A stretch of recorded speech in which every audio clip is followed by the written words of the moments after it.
years ago, from my research, I'm convinced it's much more serious than that.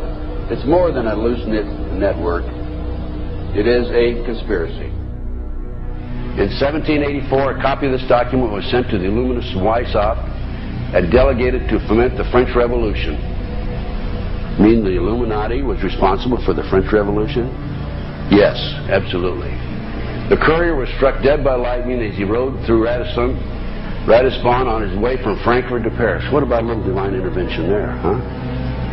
The police found the subversive documents on his body and turned them over to the proper government authorities. After careful study of the plot, the Bavarian government ordered the police to raid Weishaupt's newly organized lodges of the Grand Orient and the homes of some of the most influential associates, including the castle of Baron Basen-Sonderdorf. Additional evidence thus obtained convinced the authorities that documents were a genuine copy of a conspiracy by which the Synagogue of Satan had controlled the Illuminati at the top, planned to use wars and revolutions to bring about the establishment of one kind or another of a one-world government, the powers of which they intended to usurp as soon as it was established. In 1785, the Bavarian government outlawed the Illuminati and closed the lodges of the Grand Orient. In 1786, they published the details of the conspiracy. The new order of the world, our enterprise is now a success. He said these blind slaves say they are free and highly educated, even as they march behind, notice this word, signs. Have you ever taken time to analyze a sign or a billboard or a logo?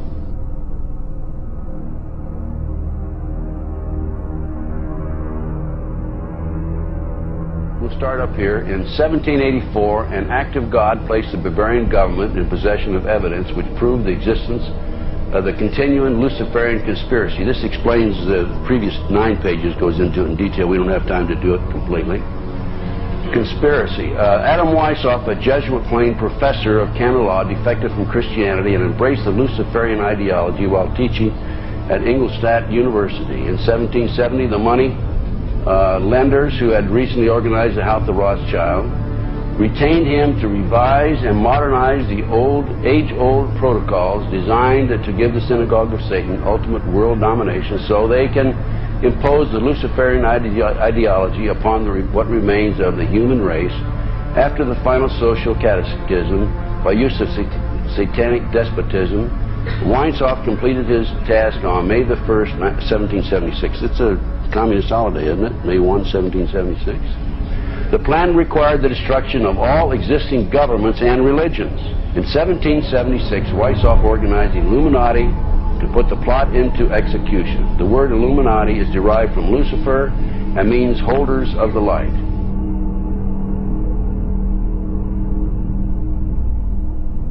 Weishaupt's revised plan required his Illuminati to do the following things to help them accomplish their purpose. 1. Use monetary and sex bribery to obtain control of people already occupying positions in high places in the various levels of all governments and other fields of human endeavor. Once an influential person had fallen for the lies, deceits, and temptations of the Illuminati, they were to be held in bondage by application of political and other forms of blackmail and threats of financial ruin, public exposure, and physical harm, and even death to themselves and their loved ones. Number 12. Told those present that they must use their wealth to have candidates chosen to public office who would be obedient to their demands and would be used as pawns in the game by the men behind the scenes. The advisors will have been bred, reared, and trained from childhood to rule the affairs of the world. Number 13, control the press. Number 16, infiltrate into the secret Freemasonry to be used for their purposes. That's been documented many times. Number 17, expound the value of systematic deception, use high-sounding slogans and phrases, and advocate lavish promises to the masses, even though they cannot be kept. I will not forget the wound to our country and those who inflicted it. I will not yield. I will not rest I will not relent in waging this struggle for freedom and security for the American people. So I don't know where he is. Nor, I just don't spend that much time on him. We will not tire, we will not falter, and we will not fail.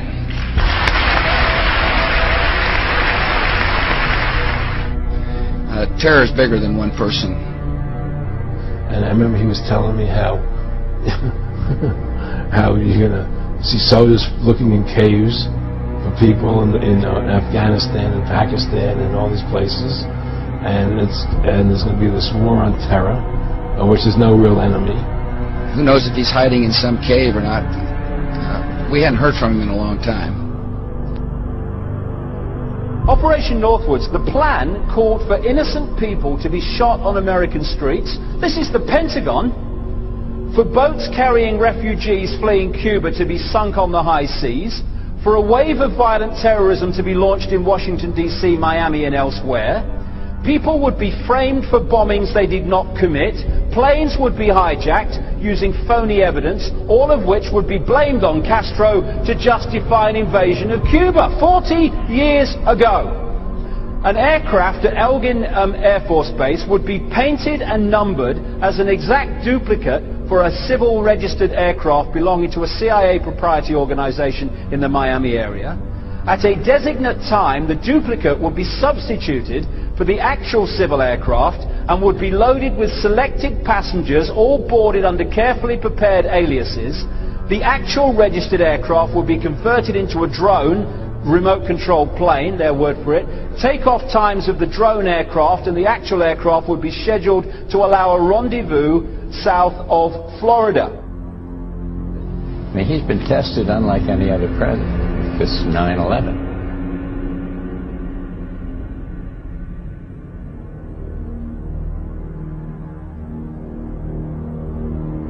We have in this past year made great progress in ending the long era of conflict and Cold War. We have before us the opportunity to forge for ourselves and for future generations a new world order, a world where the rule of law, not the law of the jungle, governs the conduct of nations. When we are successful, and we will be.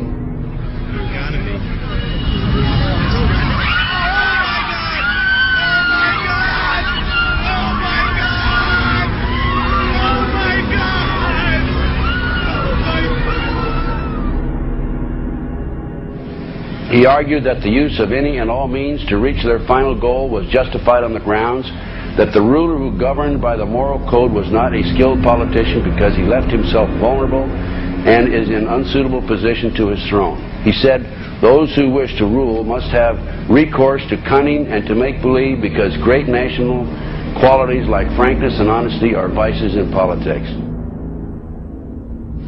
Fellow citizens, will meet violence with patient justice, assured of the rightness of our cause, and confident of the victories to come. In all that lies before us, may God grant us wisdom, and may He watch over the United States of America.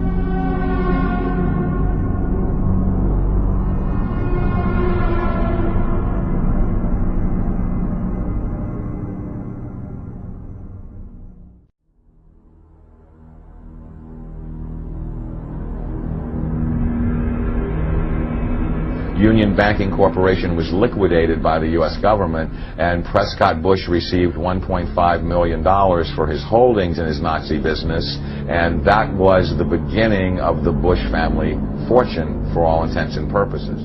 George Bush takes his inspiration from what he learned in Skull and Bones and from the Thule Society that Hitler and Goebbels and Goring cut their teeth in, Bohemian Grove, these evil organizations that perpetrate the ugly things that these criminals are doing to this country, for which they must be held accountable.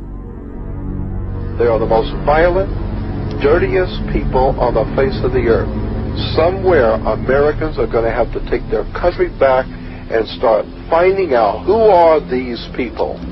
Who are these people we call our representatives, the Bushes. George Bush, the president, his father, went around the country talking about a new world order. The people who are running this country from behind the scenes do not care a thing about Americans or bloodshed anywhere.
You were both in Skull and Bones, the secret society. It's so secret we can't talk about it. What does that mean for America? The conspiracy theorists are going to go wild. I'm sure they are. I don't know. I haven't seen the web. Number 322. Sir. Were you a member of Skull and Bones with Hollis and Bush? Were you in the same secret society? That's all right. Let me answer this question. Whoa! Don't chase me! I didn't do anything!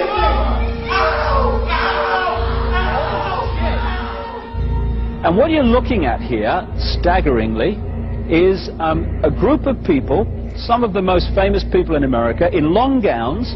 Behind them there, you see a 40-foot stone owl. And there's the fire between them, next to the lake at Bohemian Grove. Now, one might wonder, understandably, why the people that run the banking, political, economic system and the media in America should be dressed in long robes doing a ceremony to a 40-foot stone owl. I think we should be told. No doubt you'll be hearing about all the differences between John Kerry and George W. Bush. But we've discovered they do have something in common. During their respective college days at Yale, they both belonged to a group called Skull and Bones. He's come pretty close. She was part of a team that successfully recorded part of the initiation ceremony that takes place in the tomb's courtyard. Okay, you have the doorway here. Yeah. Okay, then to the right you have a hedge, and then you have an evergreen tree. If you follow that line straight back, courtyard's in there. Ah, okay. So that's where they have the ceremonies in the outdoor part of it. Part of it was indoors. So we only got to see the outdoor part. Right. We only got to, and to listen to the outdoor part. God only knows what went on indoors. And what did you hear? What was it you know? You managed to get this unique it was access disgusting. It was gross. I mean, they were pretending to murder people. And what was the tone of it, though? Was it jokey or was it quite... No, it wasn't jokey at all. It was sick. It's about the only thing to describe it. It was sick.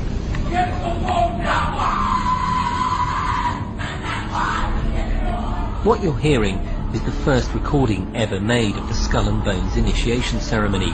It has never been broadcast before.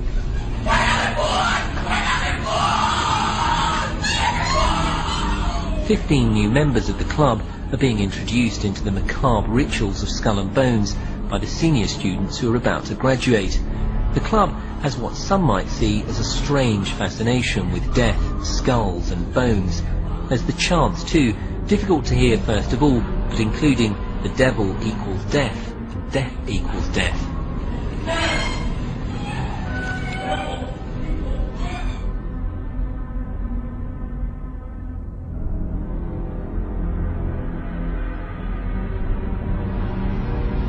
But when you get into a secret society of spirit worshippers, then, and especially when you're invited there by the direction of the higher-ups in the spirit world, you never get out of there alive.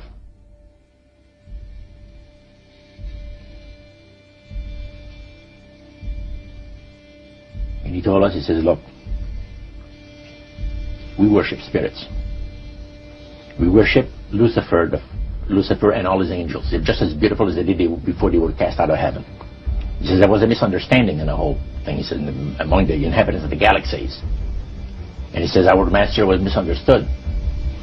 And they always praise the great master, Satan, as a super intelligent being that he is, beautiful to behold. And if he ever appears to you, you won't be able to look upon him because it will be too bright.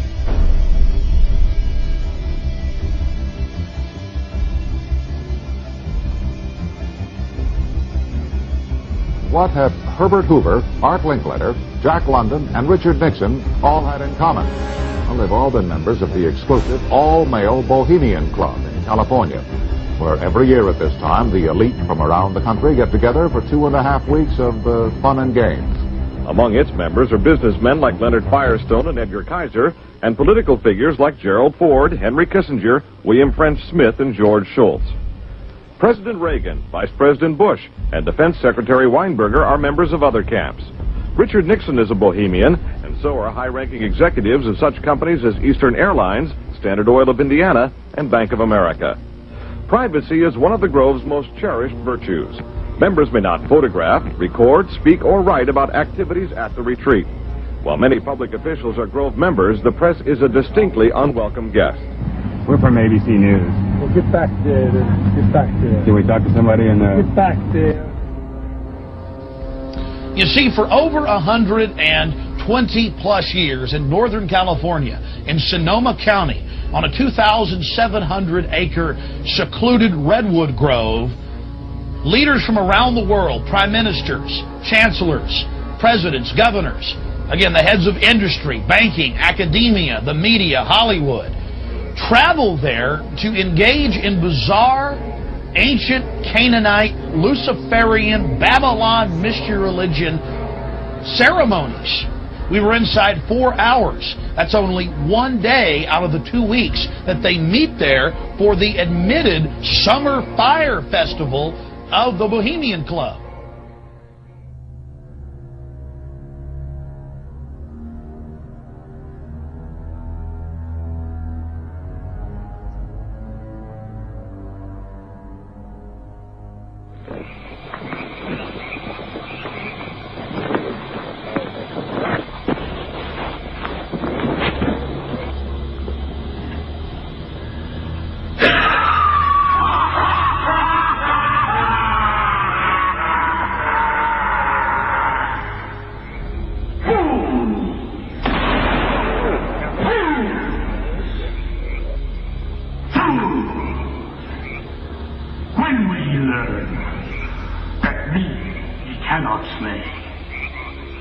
Year after year, he burned me in this grove, lifting your puny shouts of triumph to the stars.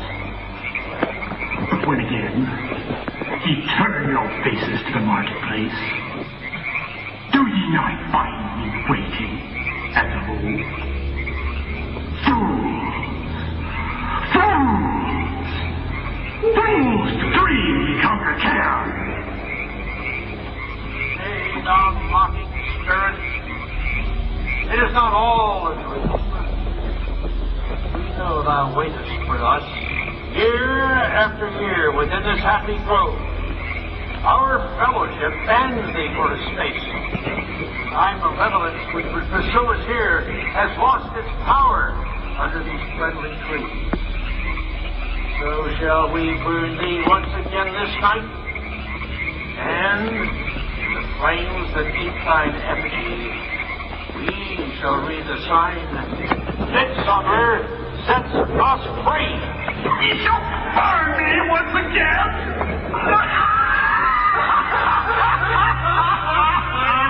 Now the leave way, which hither ye have brought from regions where I reign. Ye fools and priests, I spit upon your fire. Hail, fellowship's eternal flame. Once again, Midsummer sets us free.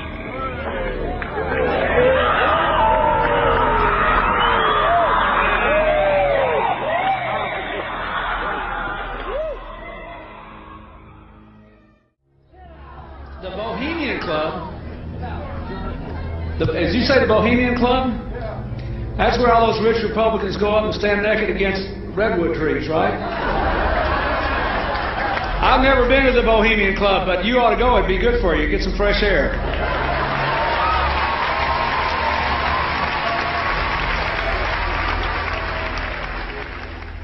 One last question. I read a Washington Times article many years ago where you had a comment about the organization, and then now it's been in the Wall Street Journal, it's been in a lot of different newspapers, and that's the Bohemian Grove. And back in, what was it, 1996, when you joined as a Clinton advisor, the Republicans were criticizing you, oh, what about Bohemian Grove? And then you countered them by saying, hey, I don't run around in the woods naked. What did that mean? Here is the before-mentioned Washington Times article where he said, I didn't run around naked like they do.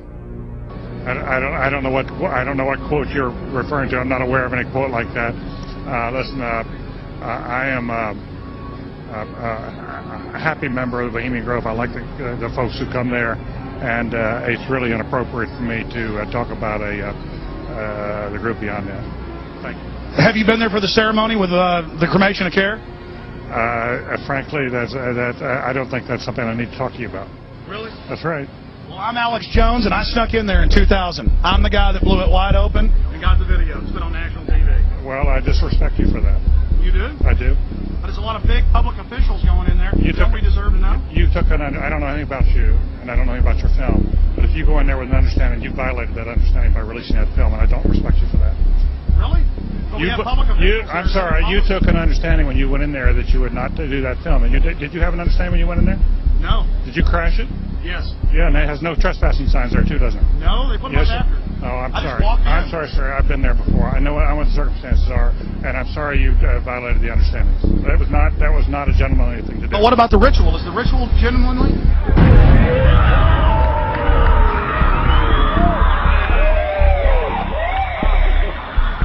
Sir, everything. I don't owe you this comment. I know. This is what's called ambush journalism, and I disrespect you for that as well. So thank you and goodbye. The ritual? That's none of your damn business.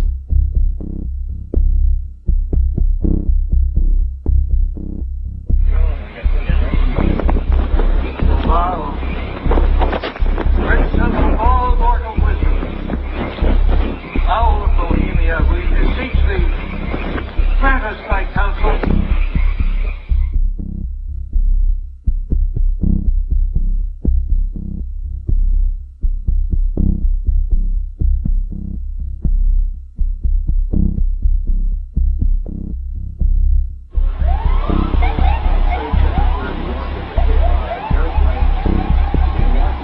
Oh my God! Oh my God! Oh my God! Oh my God! Oh my God! I told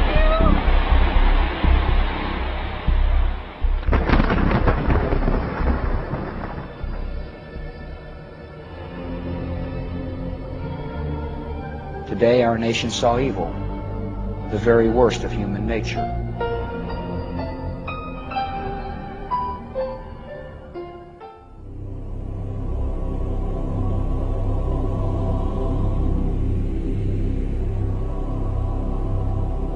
They had exactly the same agenda, and that was for bringing in this New World Order.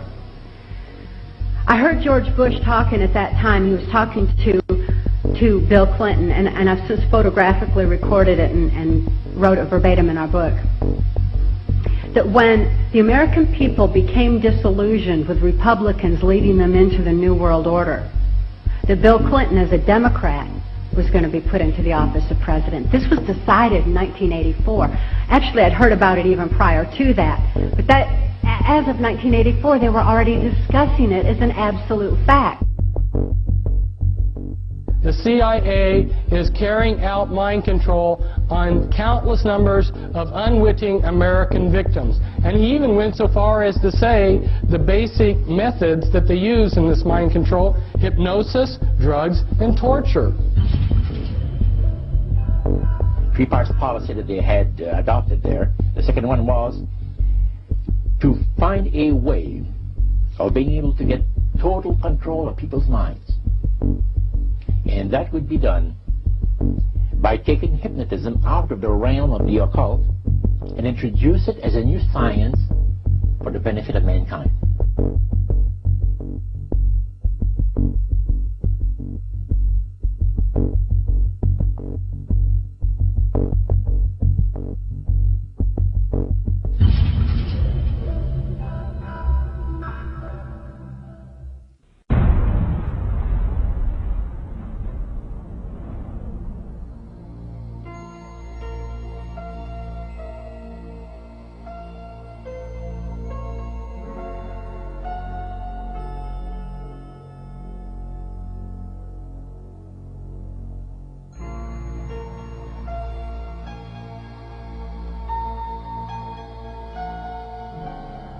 Reflecting a policy of genocide either against the Tibetan people themselves or against their culture.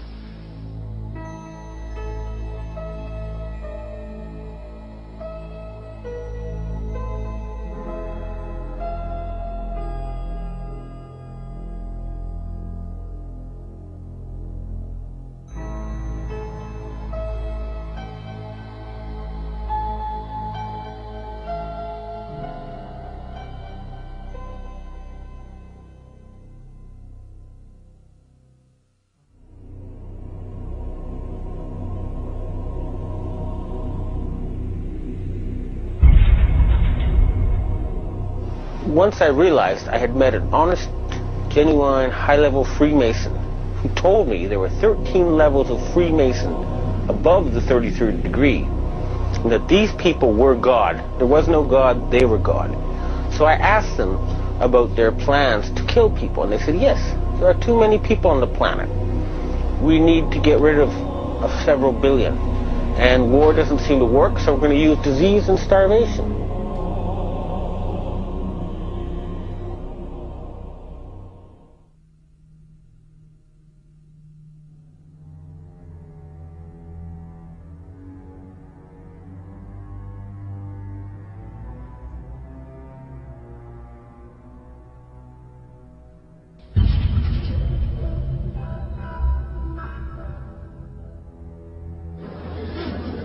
He knew what was happening, and he attempted to warn us when he left office. He told us, quite bluntly and in no uncertain terms, to beware of the military-industrial complex. And who is the military-industrial complex? It is the members of the Council on Foreign Relations, and since the inception of the Trilateral Commission as well. I'm not, the Council on Foreign Relations, I don't know if I'm an official member. I've spoken there before. It basically is just a forum where a bunch of people talk about foreign policy. Was made up of the Executive Committee of the Council on Foreign Relations. Now, it is extremely significant that you understand that the first 6 members from the government, along with President Eisenhower, were also members and longtime members of the Council on Foreign Relations. They believed in that organization. They believed in its goals, which was one world government.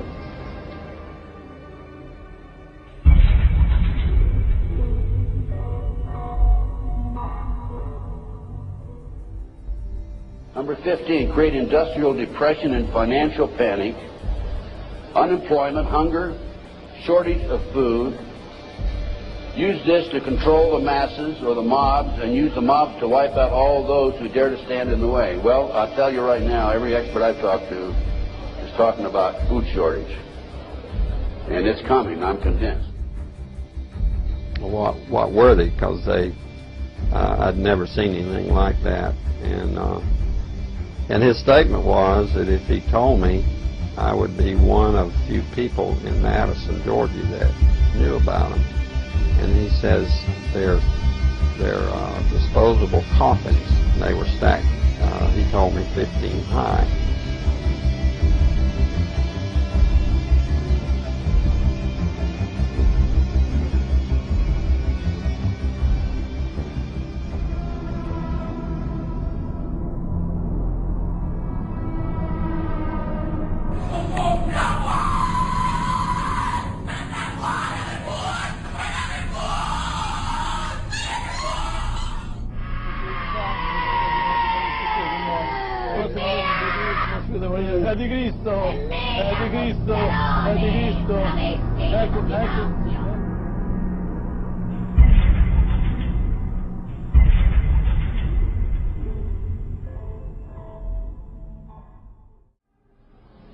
One of the driving forces behind this movement, the Illuminati, is the Satanic cult movement in this country today. So I began my little journey forward. And one of the matters that I developed information about was an individual I learned about was Aleister Crowley. He likes to have his name pronounced Crowley to rhyme with holy. And the Satanists today, and for the number of years in the past, have basically used his philosophy and his writings as a guide. He had so many Masonic degrees that you could fill up 5 pages of a book with them. This guy was probably the most highly honored Mason in the world. He styled himself the wickedest man in the world. He believed himself to be the great beast. And he changed his name to Aleister Crowley, so it would add up in both English, Hebrew, and Greek Kabbalah as 666. In 1904, Crowley had a communication with an extraterrestrial being named Iwas. And this being, through his wife, kind of a channeling type operation, brought forth a book that was called the Book of the Law in 1904. And this book declared that the slain and risen God, i.e. Jesus, had stepped off the throne, and that a new God, the crowned and conquering child, was taking his place. As a result of this, Crowley proclaimed the end of Christianity and the start of Crowleyanity. Crowley taught that the way you could live forever was by vampirizing little children sexually. And he personally bragged of having slaughtered 150 male children in 1 year. This is why he was called the wickedest man in the world. And now listen to this sentence, folks, closely. For the highest spiritual working, one must accordingly choose that victim which contains the greatest and purest force. A male child of perfect innocence and high intelligence is the most satisfactory and suitable system. We're talking about human sacrifices.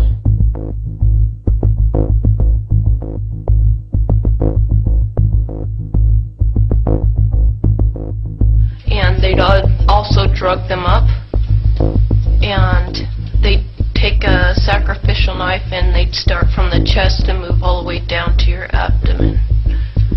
And then that's how they sacrificed, and they'd collect the blood and they'd drink it. When the mid-September through mid-November, they sacrifice babies and nothing but babies because they need the pure blood of the untainted children. And I didn't understand what it was like. I can't believe I'm seeing this every year of my life. I've experienced that, and that was the hardest part for me. It's like hearing those babies literally scream and cry, and then seeing their blood flow. The little boy was taken to a basement. He was crucified alive. First he was skinned. Why is it that no one knows this? Because there's Satanists in the police force and also in the government, the army. They're everywhere. They're even on the council. of the representatives of the United States also. And they're silenced because this is not being exposed because they don't want it to be exposed. Because they're really good at lying and hiding things. Rebecca, what happens to the people that want to come out of Satanism?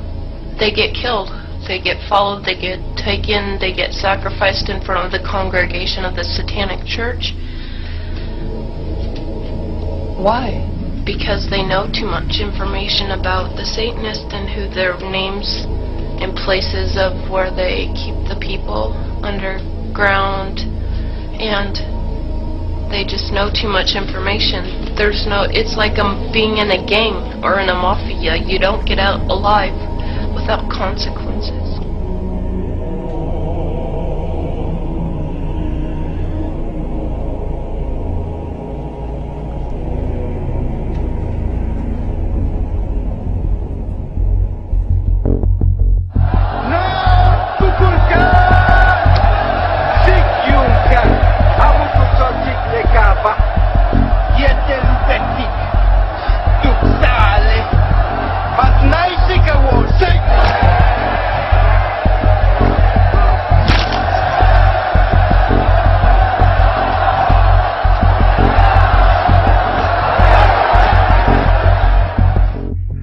Control the world by bankrupting their own businesses. The Illuminati owns most, I would say 99 9/10 of the stores that you walk into and shop and the gas stations you go to. And they are going to destroy them on purpose. And the idea of taking over is to bankrupt the whole world where nothing is of any value and the currency does not exist anywhere, and then come back and solve all the problems.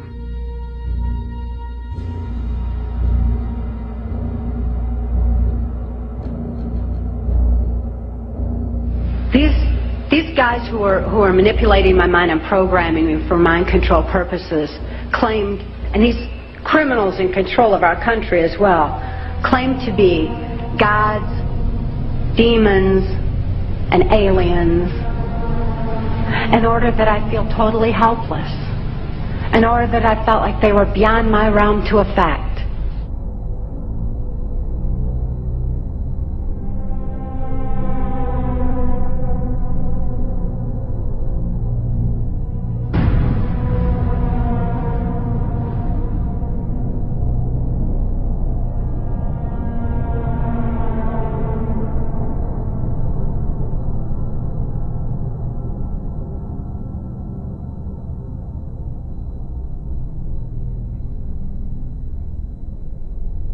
Why do they keep the aliens in a Faraday-shielded environment?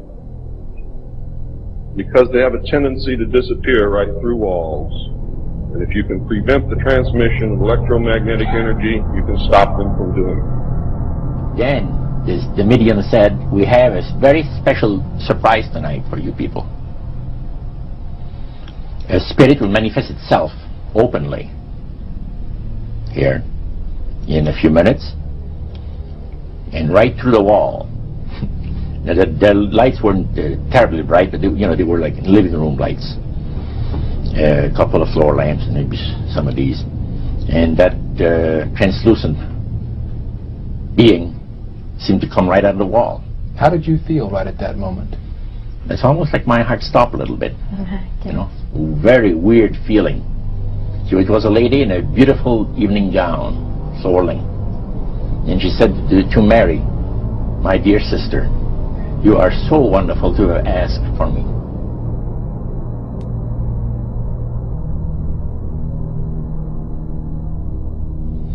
So, he said the supposed spirits of the dead that you're talking with are demon spirits. They're fallen angels. They're beautiful beings. Just set it out, just like that. Oh, that. yeah. It didn't make you uneasy when he said they were Well, you know, it shocked you a little bit, you know. Something that you first hear mentioned to you. He said, you guys have got a great future ahead of you. Because we've been told, the high priest of our society, secret society, has been told that the master has very special plans for you to do. Now, what did he mean by the master?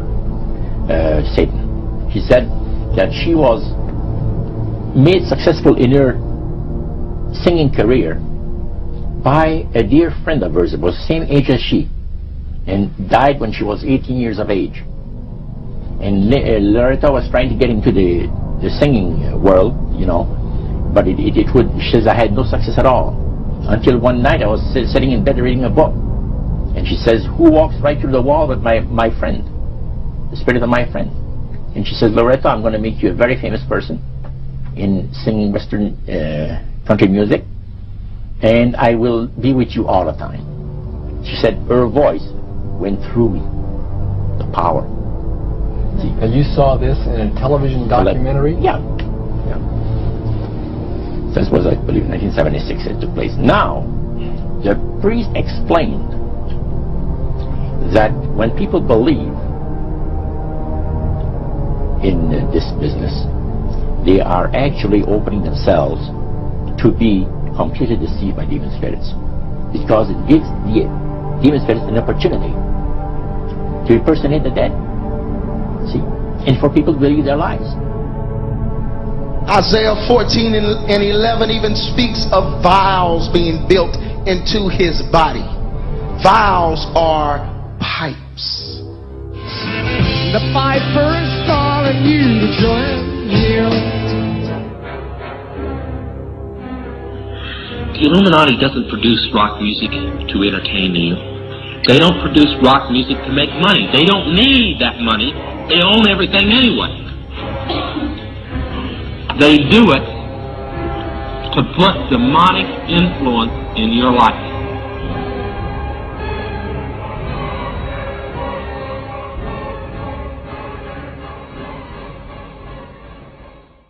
Prominent men, meeting in secret, who directed the course of civilization, are recorded in the writings of all people.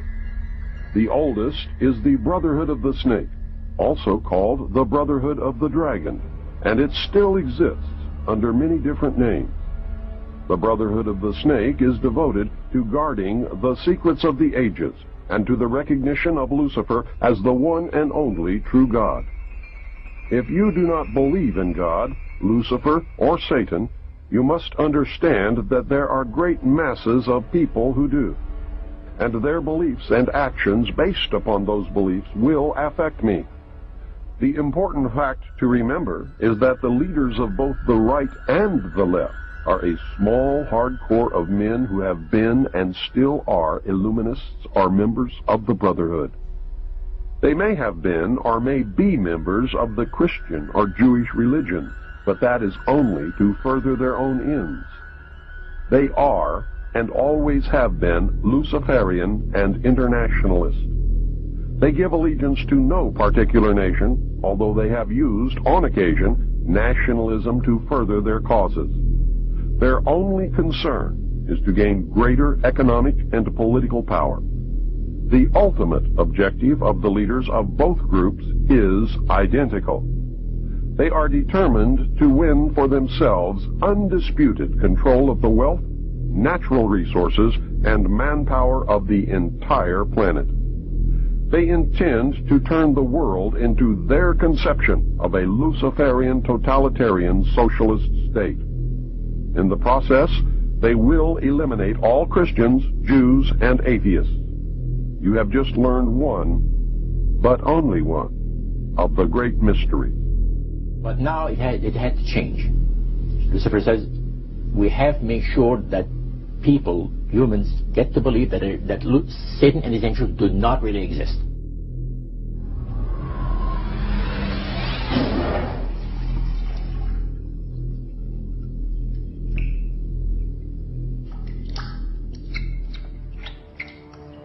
That's what they're trying to do. They're trying to disconnect us from multidimensional infinity so that we don't see the world from that perspective, and therefore see through the illusion and see through the nonsense and see through the lies.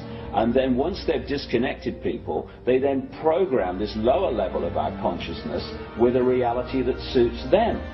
And therefore, the only information that they have to get a fix on how they see life themselves and reality in general is through the eyes and the ears.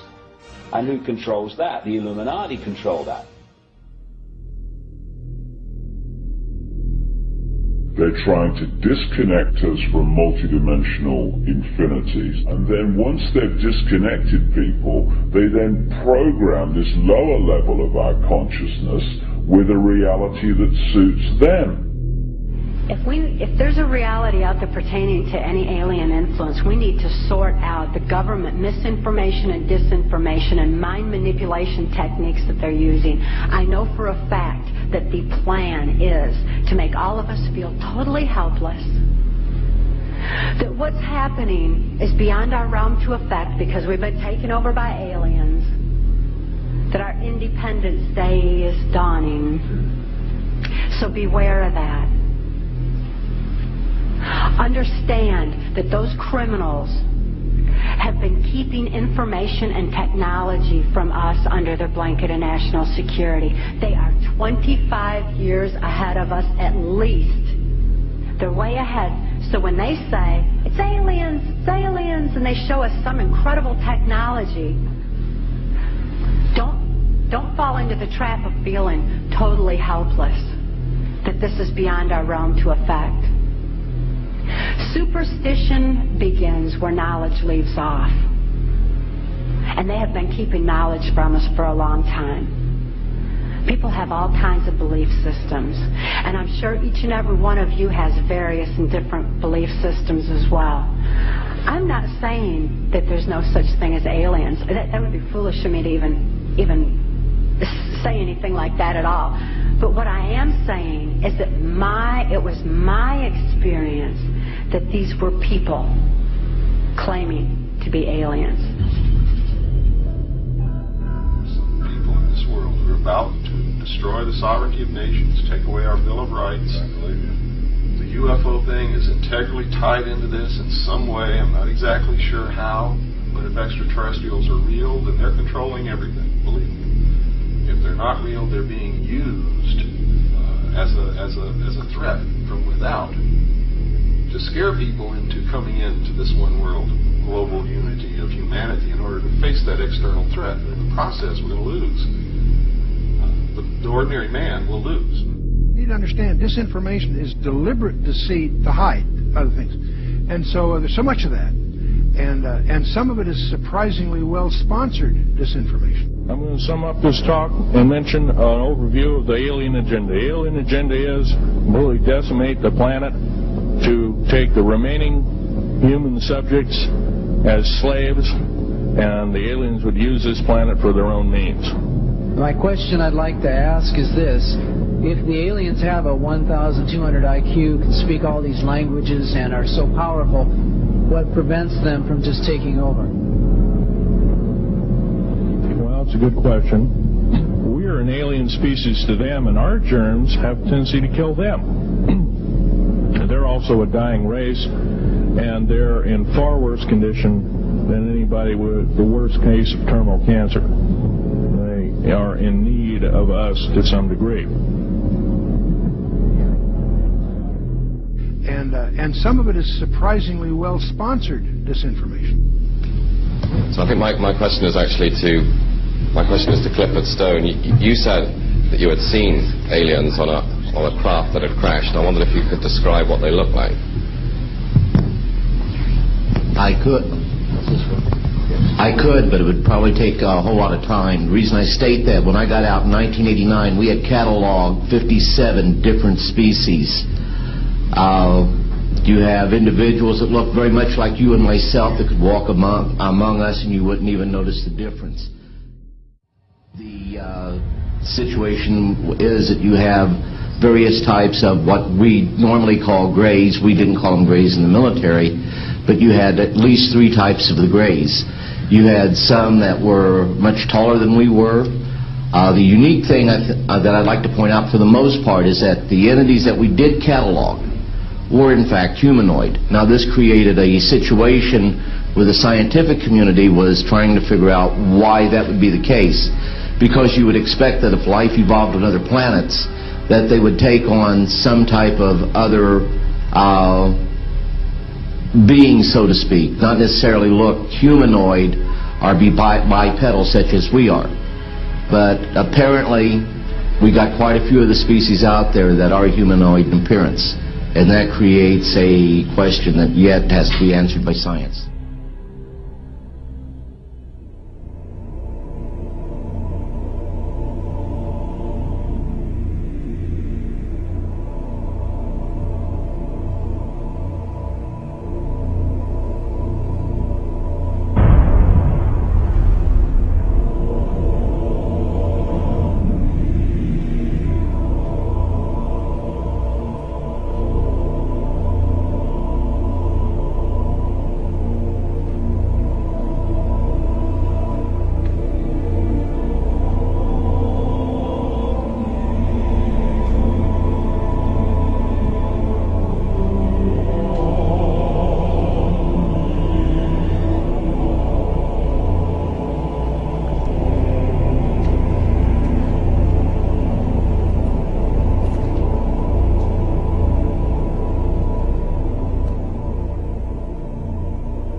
Does that explain some of the visual glances of these things?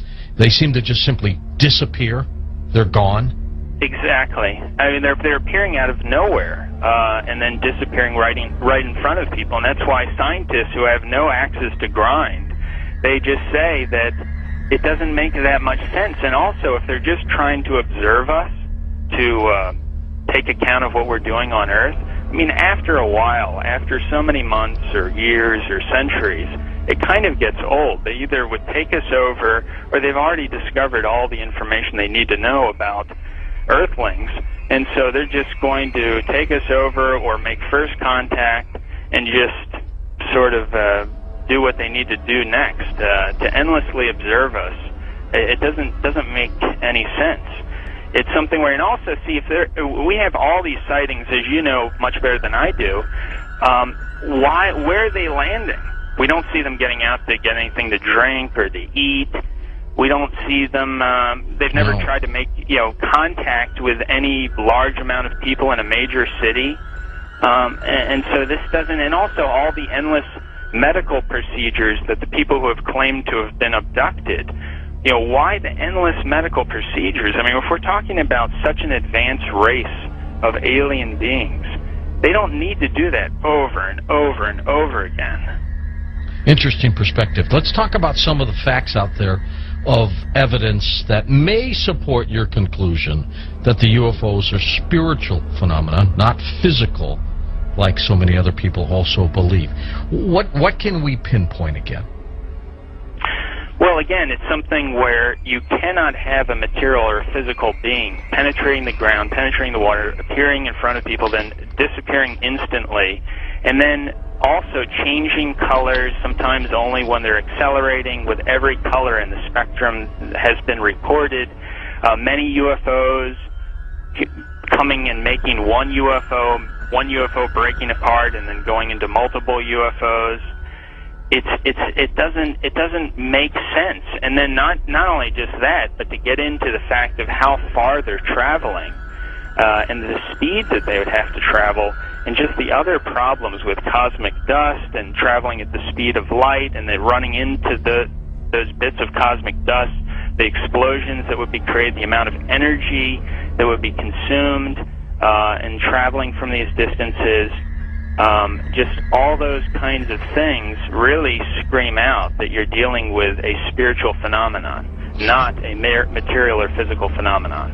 There does seem to be a deception here, because I've always wondered, my gosh, if they're that benevolent, if they're that understanding of humankind, make yourself available. That's why some of these other scientists have said that they seem to be trying to set people up to deceive them as if they are aliens, but the facts just say that they can't be that there's something else. It doesn't make any sense, and there's something else, a psychological deception that's going on here. And many of these scientists say, I don't know what it is, but we've concluded that it's got to be that. It's got to be something bigger is going on here than just them trying to show people that, yes, here's a UFO that you're seeing now, we are aliens, that there's got to be something else going on here, on top of the fact that the characteristics of them show that they just cannot be some material or physical craft. Do you think humans are involved in the deception? I'm losing my voice here. I gotta pop it back.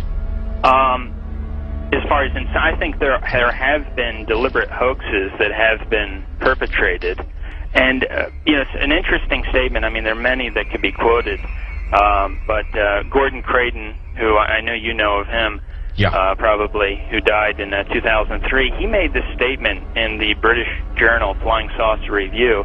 He said, quote, "There seems to be no evidence yet that any of these craft or beings originate from outer space."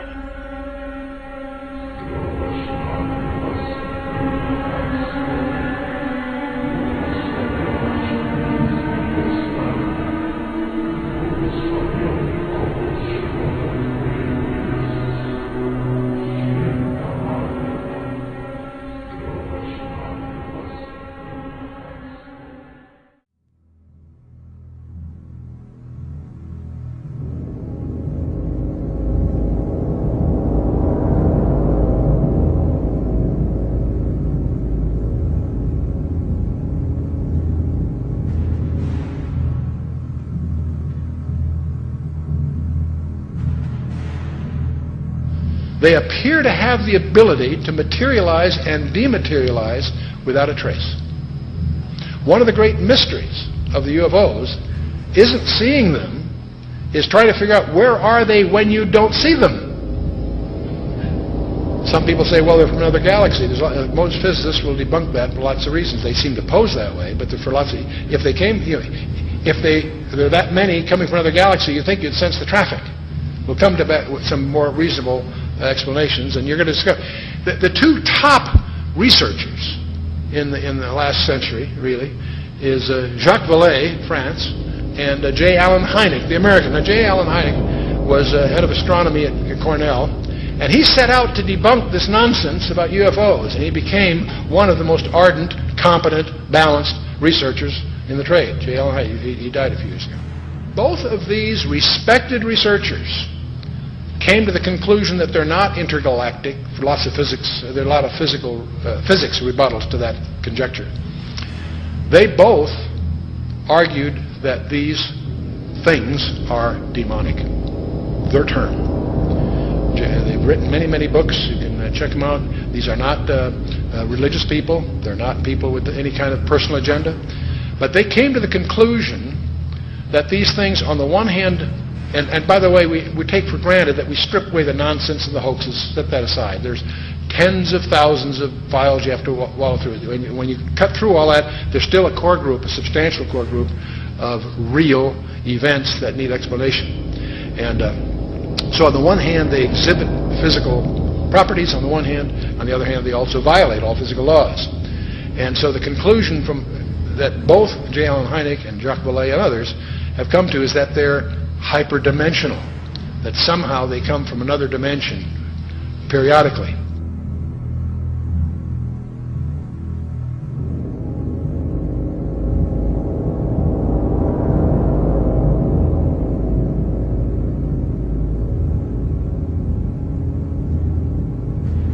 But both of them came to the conclusion that these creatures are hyperdimensional. They're not from some other galaxy.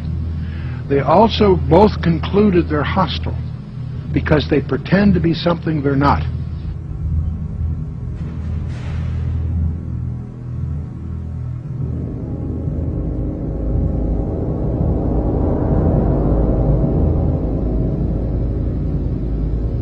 Just getting the image. Franklin, we see a long line, a couple of star-like things, and a lot of things swimming in the foreground. Can you describe what you're seeing? Well, the long line is a tether, and there's a little bit of debris that kind of flies with us, and it's illuminated by the sun at such a low angle. So there's a lot of stray light, and it's getting washed out quickly, but Claude is trying to do a quick, good job here adjusting the cameras. It wasn't until a few years ago that I really started to get into researching all this information, looking at, going through thousands of pages of information about UFOs that just confirmed, what I had already believed about this phenomenon. That I believe the evidence clearly points that they are, in fact, demons. And, there are others, Brother Michael, who are now beginning to believe that as well. So you're not out there all by yourself anymore. So these demons would make them then spiritual phenomenon. I would take it, right? Yeah, I think when you look at it, there's certain characteristics that everyone will agree has been seen and demonstrated also by these UFOs, such as they penetrate the ground, they penetrate water, they disappear in front of people, they appear right in front of people. One person will see a UFO and the person next to them will not see the UFO. They change colors, sometimes only one accelerating. They change shape, they change size. Many people have made the comment that they seem like they're alive almost. And so these are all characteristics of something that's not a physical or material being or construction. It's got to be something that's a spiritual phenomenon with those kinds of characteristics.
Somewhere between 1 and 3%, various polls agree, somewhere between 1 and 3% of Americans claim that they have had an abduction experience. That's over 5 million people, or in that neighborhood. Not a few thousand deranged people, not a few disaffected. This is we'll talk a little more about this. This is a very, very disturbing phenomenon in the counseling profession. Now, part of the problem of the UFOs is they have some paradoxical behavior. On the one hand, they're seen by multiple competent witnesses. They are plotted on radar, sometimes multiple radars simultaneously. They leave tangible traces on the ground, sometimes radiation, evidence of burning, and other things. So they are apparently real in the sense of being physical, on the one hand.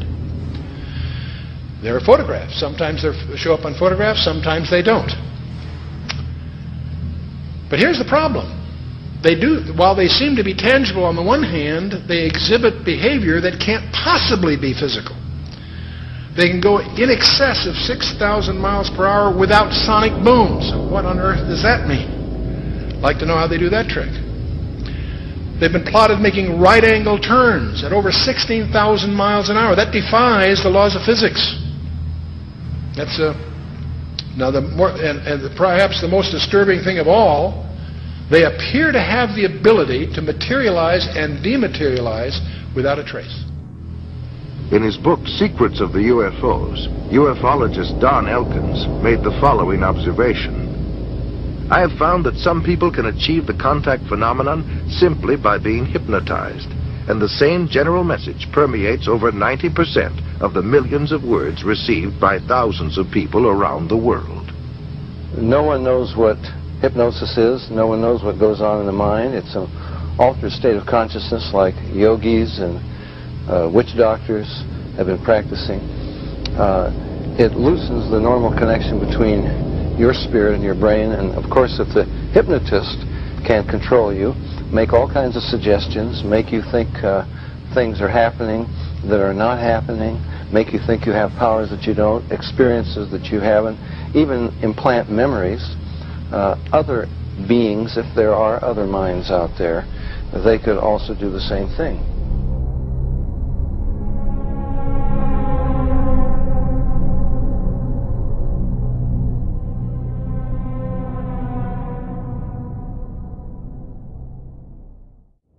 Interesting is that there was a huge satanic ritual that was performed on the very spot where Area 51 happened by this Jack Parsons, and in which they had this magical ceremony called Babylon Working, and it was designed by Aleister Crowley, who is a Satanist who called himself the B666. Yes. And the purpose of this series of magical ceremonies, which was performed on the spot of Area 51, where it's now located, was to unseal an interdimensional gateway, they said. And so in this, they hoped, would allow other entities known as the, quote, old ones, access to our space-time continuum.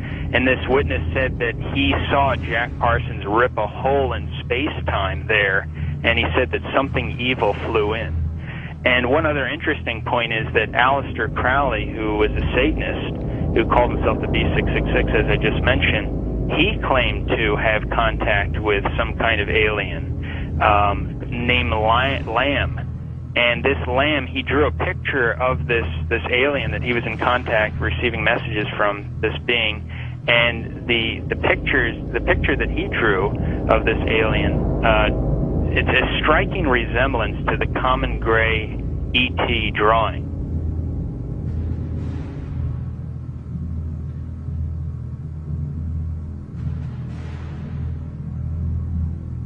And obviously they have the secret base there where advanced aircraft is being tested. And so it's not one or the other, it's actually both.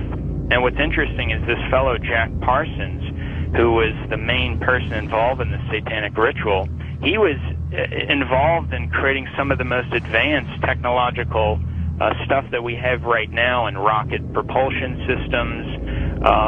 He was even involved with a lot of stuff that NASA does. They even named a crater on the moon. It's called the Parsons Crater. It was named after Jack Parsons. Right. So you see all the connections here. You know, I've long believed that if there is satanic activity on this planet, and I believe there is, if they are in constant communication with these demons, or even if they conjure them up, Brother Michael? Is it possible they do with their rituals and things like that?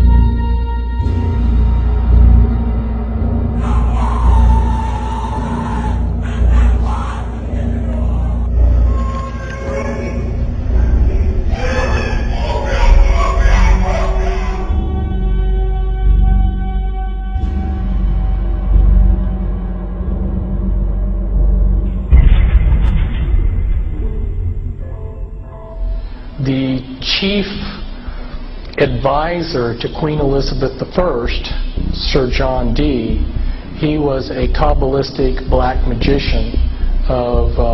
He had gone to the continent and learned from the top Jewish Kabbalists black magic, and he was the chief advisor in the British Empire, and he created Enochian magic and the Enochian language, which the Illuminati, which are hiding behind the Jehovah's Witness headquarters, they use Enochian rituals. Sir John Dee conjured up demons or angels, okay, with his black magic. The beings that he conjured up, there were pictures drawn of them, and they look identical to what we call gray aliens. Okay, and tell you something. And then I visit with debriefing people that came out of high levels of the Illuminati, and these different types of aliens are participating in Illuminati rituals.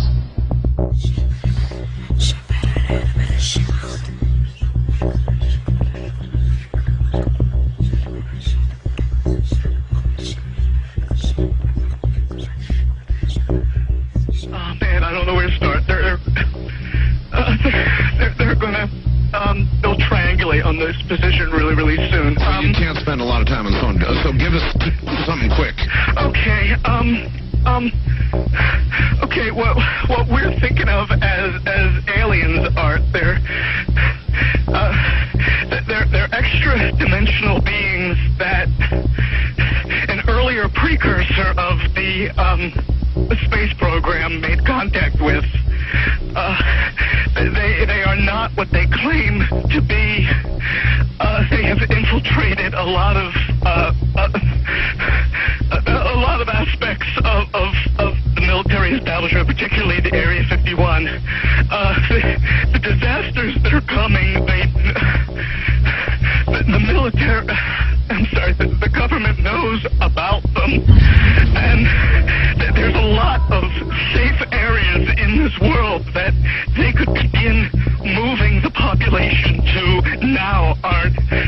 But they're not doing anything. They are not. They want the major population centers wiped out so that the few that are left will be more easily controllable.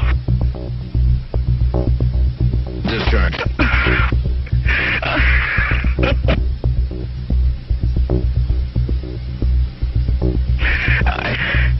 I started getting...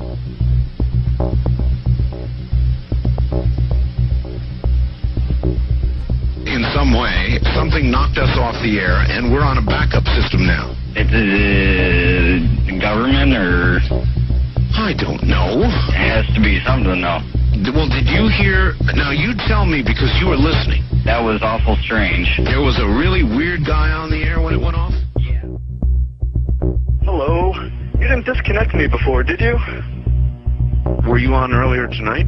No, not, towards the end of the last hour, you said, east of the Rockies, you're on the air, and your voice was immediately replaced by the operator saying, your party has not connected. Oh, well, see, as you can now tell, I don't screen calls, so right. What happened, obviously, was that I answered the phone just at the very instant that you had been ringing as long as they were going to let you ring. Yeah. And so that occurs, obviously, sometimes I go to a line and it's dead and nobody's there, and that's what's happened. You know, we just were on the cusp there. Anyway, I'm glad you made it back through. Yeah, you got all my paranoia buttons running. I always get very nervous when I call you. I'm Brian. I hung up on you last week.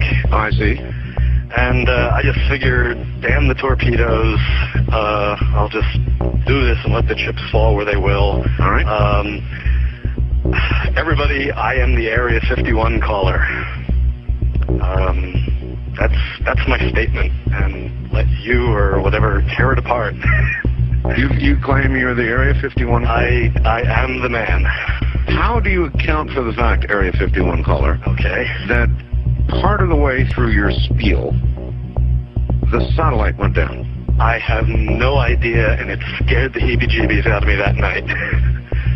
I've called a number of times on your specialty line nights doing different, kind of wacky characters, and I didn't know what you wanted me to do. I knew it was very difficult for me to prove to you, but I just thank you for your patience in dealing with me up to this time. All right.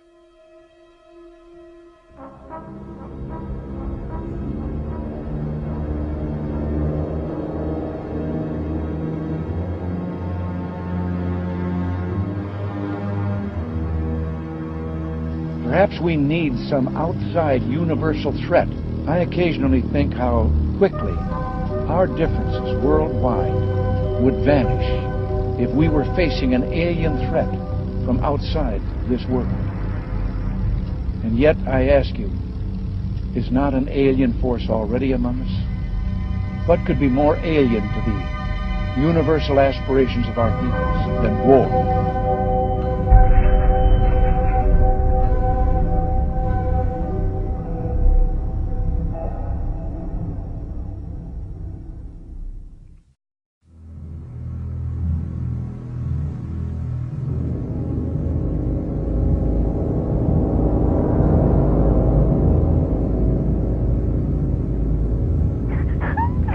I pray that her mind may be opened to her. We bind all the powers of darkness. Don't you worry. Who are you? Who are you? The Keeper? Rebecca? Rebecca, Keeper, get out of the way. I command you to stay out of the way. Rebecca? Yes? Say, I, Rebecca, I, Rebecca. want love. Stay out of the way, Keeper. Stay out of the way. I want love. I want out. I want out. Say, I put my trust I put my trust in God. in God. In God. Stay out of the way, Keeper. God. Mamma mia, no, no, maligno, maligno, Cristo più forte. Cazzo via, di la verità. Di la verità.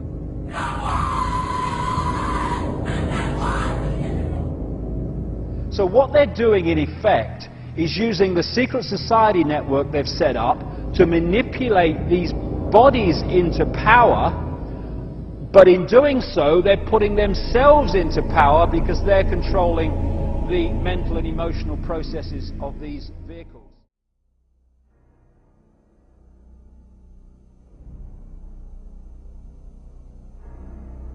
There are many different kinds of entities that do not have a human form, that operate just outside of human sight, and history has recorded them as demons and all this stuff. But the reptilian part of it seems to be very significant to the controlling systems on the planet today.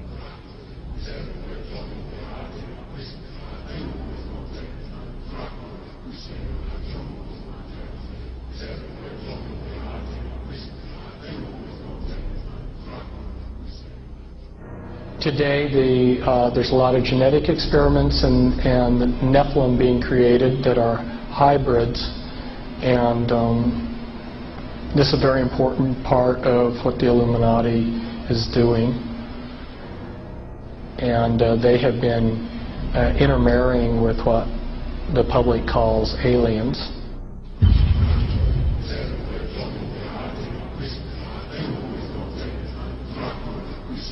So that these people aren't human as we would know human. They've been pretty thoroughly demonized. The bottom line is I have concluded that there are no good aliens. The aliens are demons, and we've got a mixture going on of demons and flesh and blood, And we've also got other genetic experiments.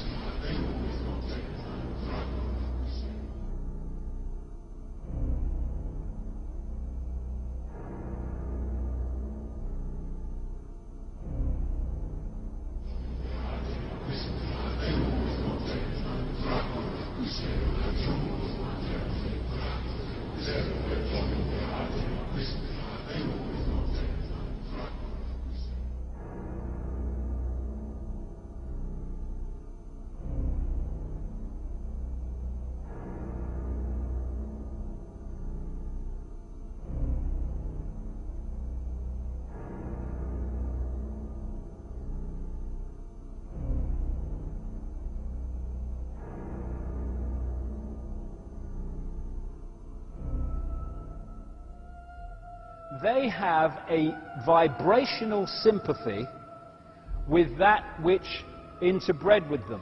And this doesn't have to be physical interbreeding either. Remember, a demon gets a little spooky picture. They are a fallen angel, an unclean spirit. They can assume any form or go into anything. I have concluded that there are no good aliens. The aliens are demons.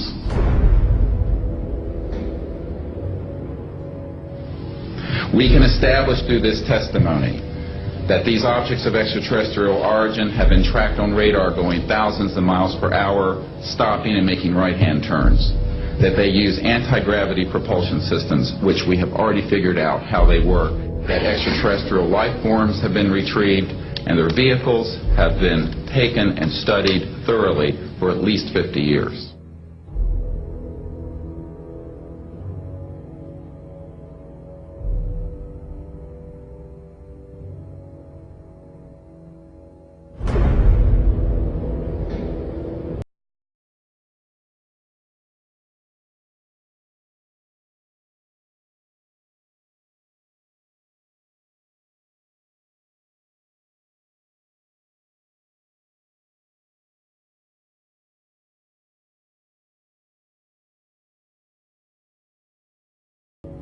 It's human nature to want to believe in some race of benevolent space brothers that will come and save us from ourselves.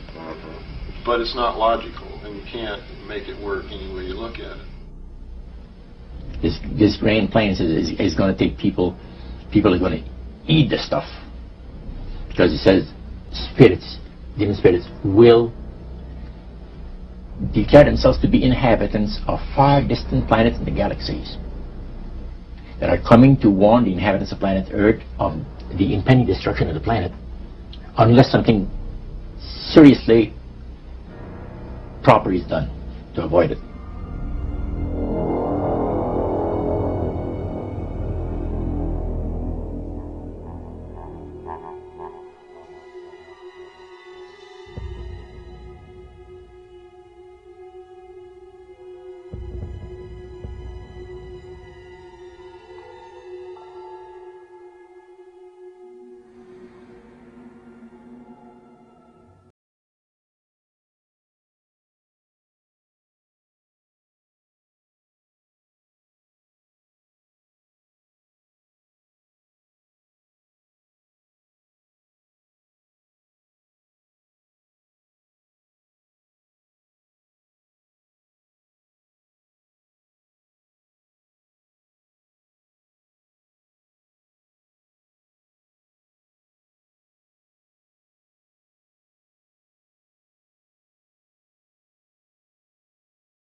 Some might call it a power lunch, but it sounded more like a reunion of brothers.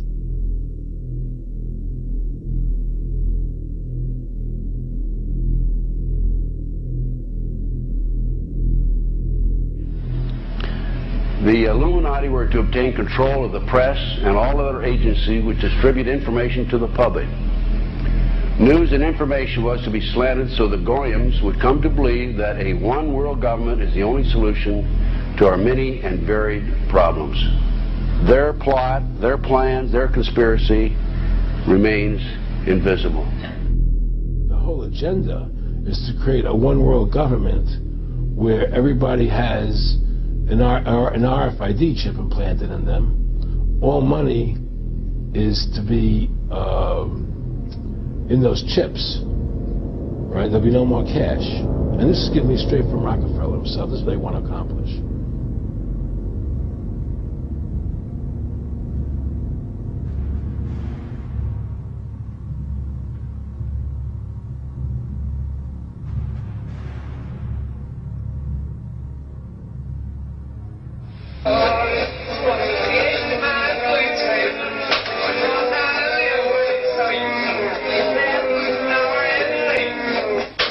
And then he says at the end of this is he will give you 666.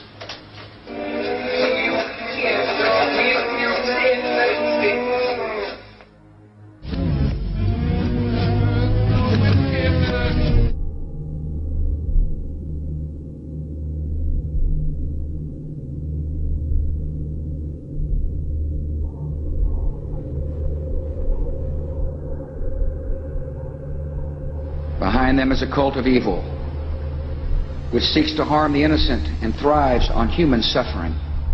Evil has found a willing servant.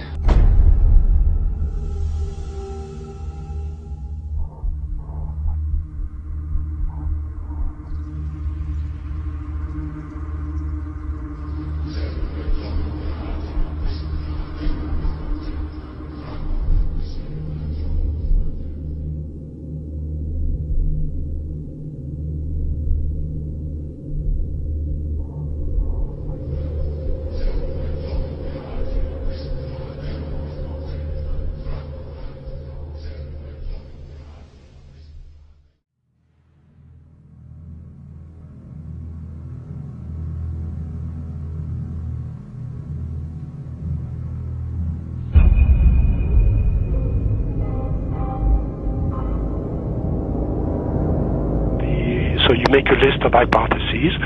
This is obviously not a natural phenomenon, and the extraterrestrial explanation seemed to be the best one. Why shouldn't we know that there's got to be life throughout the universe? So why shouldn't it be able to come here, especially since there must be civilizations there that are thousands, if not millions of years ahead of us? But then as you get more and more data, you realize that's not what the witnesses are describing. What the witnesses are describing is something that, in many cases, comes out of nowhere, disappears into nowhere. There are cases of objects becoming transparent on the spot, physical objects, material objects. And I've no question that people have said, well, the valet doesn't believe this is physical. Well, of course it is physical. It's material at some times, but it can also change shape. It can also merge with other objects, and it can also disappear on the spot. Well, if it does that, then it could be from anywhere, anytime.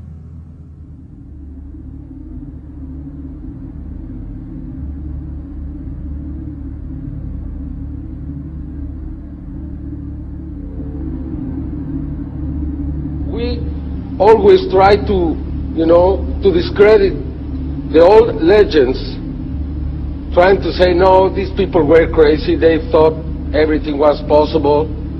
But now we have the videos, and that's the big difference. Could you believe there are videos now of probably angels in the sky?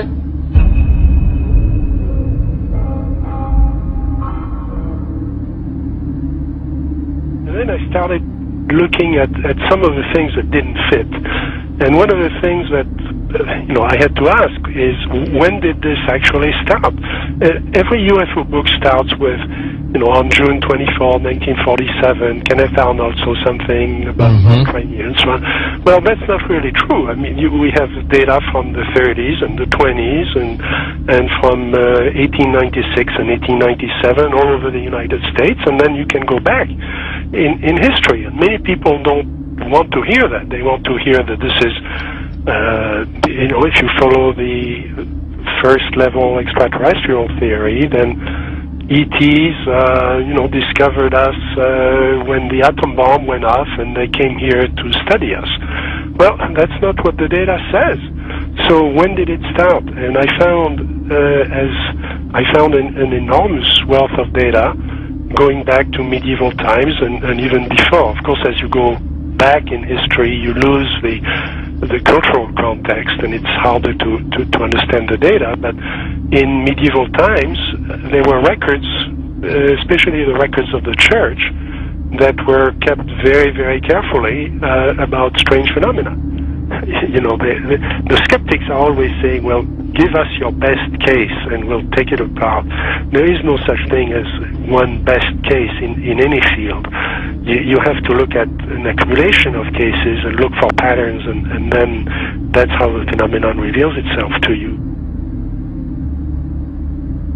And for a long period of time, or for a period of time, I believed it was extraterrestrial. I now believe it is interdimensional, the phenomena. In other words, we're looking at so-called spirit beings from another dimension. And I back this up in the new book by equating it to ancient manuscripts where these beings manifested to human beings and what their reactions were, and then comparing it to reactions present day of people who have had encounters, and the similarities are striking. Because first of all, you say to yourself, why would let's say anyone deliberately crash saucers in Roswell, New Mexico, and then allow the bodies to be retrieved? What are these bodies, in fact? And it took me a long time to figure this out. And this is a theory, okay? There's a difference between the grays, the little guys, right, that we see that have now been enculturated with the big black slanted eyes that are about 4 feet tall, all right? Those, let's just call them the grays because pretty much everyone knows them as grays. But there's another creature which people and abductees talk about that they see on board the ships, and these are tall beings, and they assume different forms. Sometimes they can appear as reptilian, other times they can appear as insectoid, other times they can appear as Nordic. In other words, in my opinion, they're shapeshifters. Now, why would I say that? What backs it up? There's a scripture, once again, from our spiritual handbook, which says that basically fallen angels can appear as angels of light if they so choose.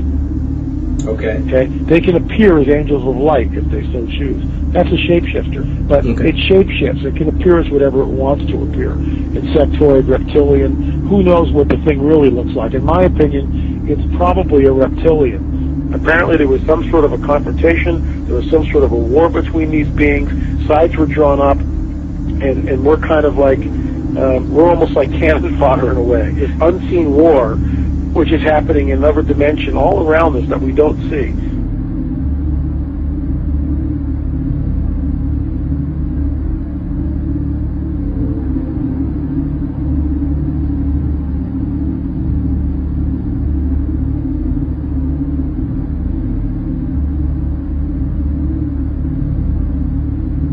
So my point is this: what if the Greys are nothing more than some sort of a biological suit that enables the demons, let's say, to interface in this dimension? That's what I think the Greys are. That's why they're expendable. Me thinking, I wonder if there's some sort of like a biological clone or some sort of a body, if you will, that these demons can interface, inhabit, and then, of course, move about in this three-dimensional time-space continuum.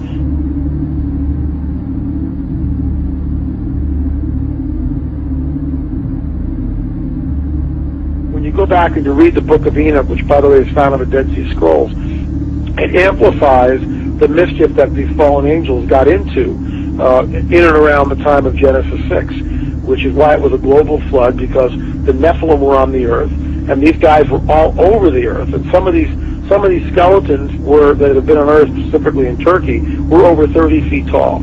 As we pushed west in Ohio and different places, they found mounds, and they would do primitive archaeological digs. And this is documented. I'm not making this stuff up.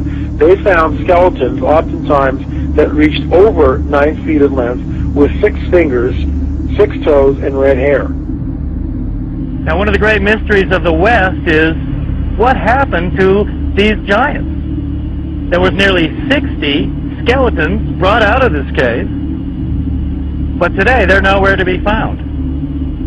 Is it that there is some kind of archaeological cover-up that has occurred here?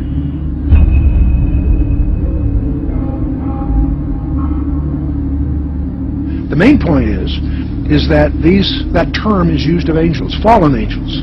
And the offspring of those fallen angels with human women has produced a hybrid called a Nephilim. In the Hebrew, the term means the fallen ones. Also, the term is gigantes, which doesn't mean giants, it means earthborn. There was a gene pool problem on the planet Earth. Is that where the Bible then says that Noah was perfect? He wasn't perfect as his generations. Verse 9. He was perfect in his generations. The word perfect is tamim, meaning physical defects. You know, when you see something like that, it's overwhelming. It will change your worldview. And is that the coming great deception that ancient manuscripts warn us of? Here's a prophecy from 2,000 years ago that what is coming on the earth will be so bizarre that even the elect would be deceived if that were possible. An object videotaped by many and seen by thousands over several nights in the Arizona sky in 1997. Major sighting here. I believe that many of us were shown these documents over the years so that later we would talk about it. I mean, how can you keep the existence of extraterrestrials, if they were real, a secret? And how could anyone keep quiet knowing that they had seen documentation, official government documents labeled top secret, that expressed that these extraterrestrials were real and had visited this earth? I wanted to know just how true all of this was, and I began a program of research to find out if extraterrestrials were real. What I discovered was amazing. What I discovered, ladies and gentlemen, is that there has been a plan in existence to create an artificial extraterrestrial threat to this earth in order to create a one-world totalitarian socialist government. All the bombardment of the public with movies about flying saucers in the 50s, right after the United Nations Treaty was signed and the UN Participation Act was pushed through Congress, and all of the incidents since that have convinced the majority of the American people that flying saucers are real and extraterrestrials exist, and that flying saucers are from an extraterrestrial origin. This is being promulgated in many ways, by television commercials, in the movies, in the newspapers, by creating incidents either real or imagined.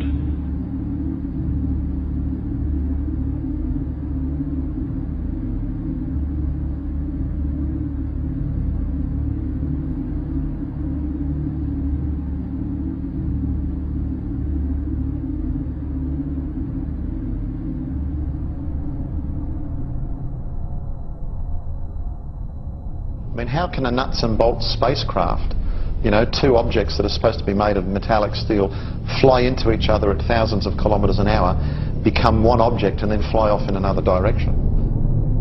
He says the UFOs do not seem to exist as tangible, manufactured objects. They do not conform to the natural laws of our environment. They seem to be nothing more than transmogrifications tailoring themselves to our abilities to understand. The thousands of contacts with the entities indicate that they are liars and put-on artists. The UFO manifestations seem to be, by and large, merely minor variations of the old-age demonological phenomenon.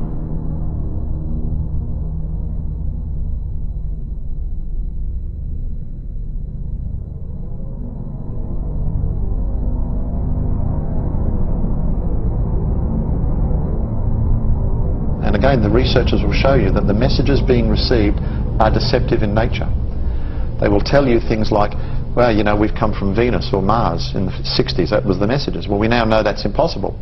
Now they say they come from Sirius or Orion or Zeta Reticuli or somewhere far off, where we can't test those claims. And that's the problem. And some of the stories they've told us, like that, we know to be demonstrably not true. And if someone comes to you, Chris, and tells you a story and does all these things and says, I'm here to help you, but then does brutal things to you and then lies to you, then I don't think trust is a good place to start.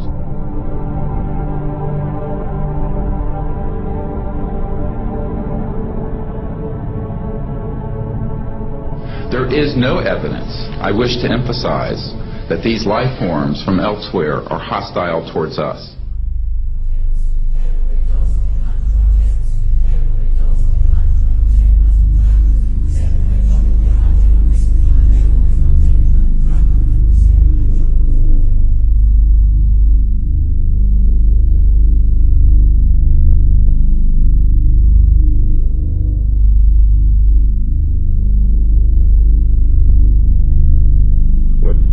Way to implement a plan to bring about a one-world government than to create the possibility in the minds of the people of the world that we are being threatened from some other species, from some other planet, and do it in a way that if anybody questions it or challenged it or wants to talk about it publicly, that they are ridiculed.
My mind balked at the idea of believing that maybe all of my friends and all the bloods, innocent blood spilled by all my friends, and they had died at the hands, and the altar of corporate greed by by a bunch of occultists.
people have asked me in the past, quite rightly, I understand it, why would someone give their life to this conspiracy, this global takeover, in 1500 or 1650 or 1820, when they knew they were never going to be around to actually see it happen, which is what they're trying to do now, playing the cards they're playing now.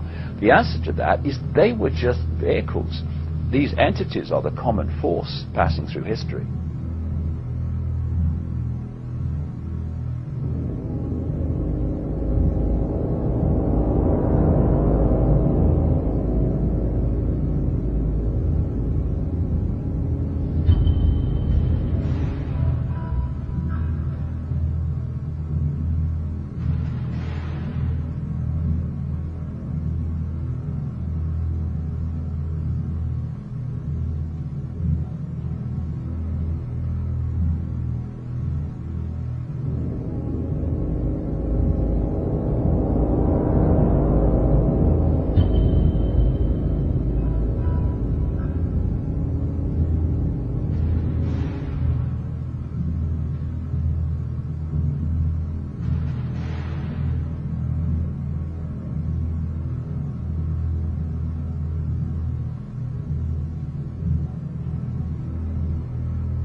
in other words, demons can inhabit a person, then you also must know that demons can and do inhabit inanimate objects.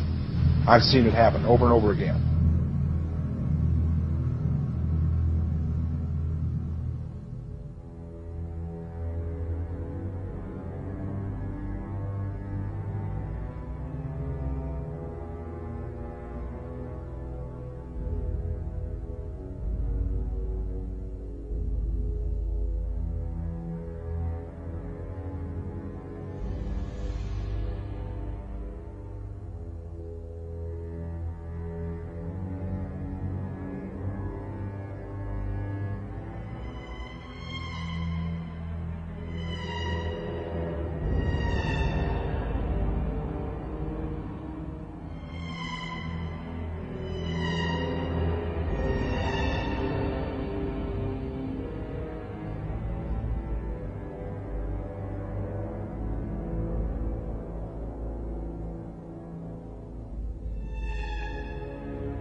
We want to look into this secret movements of the world and how they affect us in our private lives.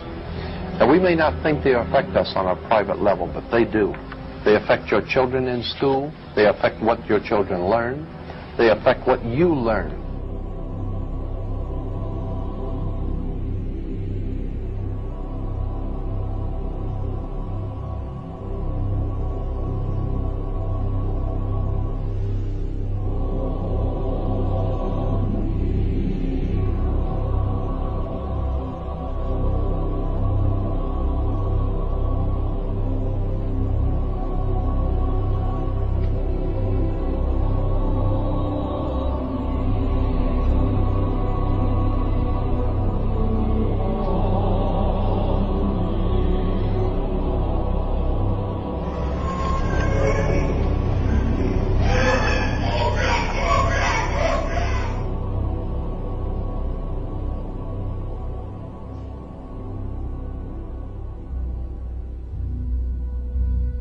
And said you're going to see guys going into caves looking for looking for people that they're never going to find. You know, he was laughing about the fact that you have this war on terror. There's no real enemy. He's talking about how by having this war on terror, you can never win it because it's an eternal war, and so you can always keep taking people's liberties away.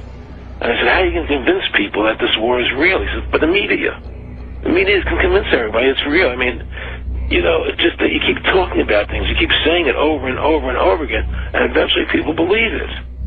our war on terror begins with Al-Qaeda, but it does not end there. Multiple intelligence estimates have warned that Al-Qaeda is actively planning attacks on the United States homeland from its safe haven in Pakistan.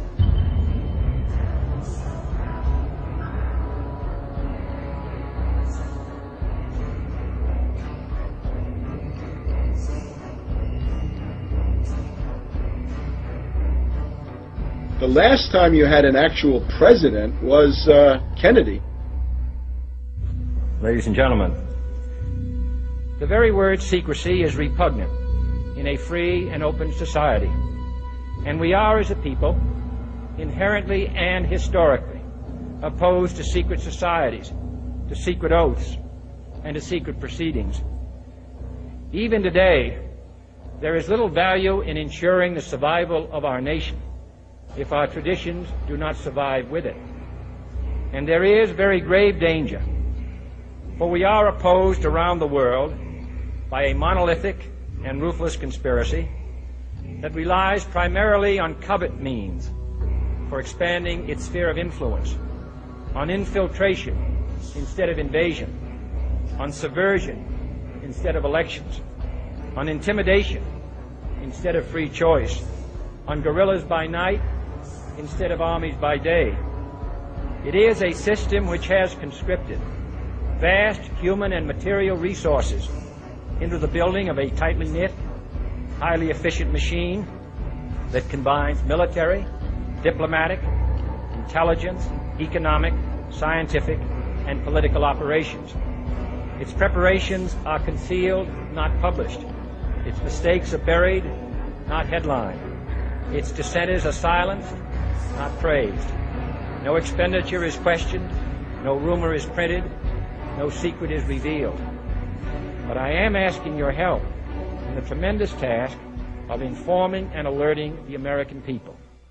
For I have complete confidence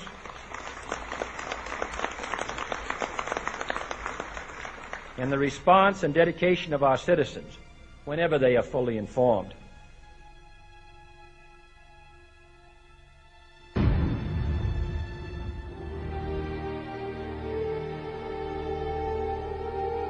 Confident that with your help, man will be what he was born to be, free and independent.